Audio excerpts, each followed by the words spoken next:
West Bengal police এবং কলকাতা পুলিশের জন্য এখনকার একটা বিশেষ টপিক হলো শিবাজি।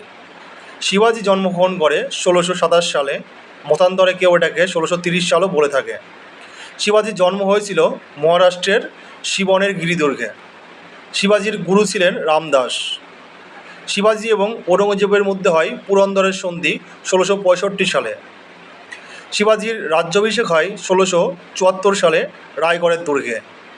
শিবাজি দুটি উপাধি নিয়েছিলেন, তার মধ্যে একটা হলো ছত্রপতি এবং একটা হলো ব্রাহ্মণ প্রতিপালক। ১৬৭৪ সাল থেকে রাজ্যাভিষেক শক নামে একটি নতুন বর্ষের সূচনা করা হয়। শিবাজির প্রত্যক্ষ শাসনাধীন অঞ্চলকে বলা হতো স্বরাজ্য এবং নিকটবর্তী অঞ্চল যেখান থেকে মারাঠারা কর আদায় করত তাকে বলা হতো মুলকাগিরি। শিবাজির দুই ধরনের কর ব্যবস্থা ছিল, একটা হলো চৌথ এবং অপরটিকে বলা হতো স্বরদেশমুখী। ধন্যবাদ।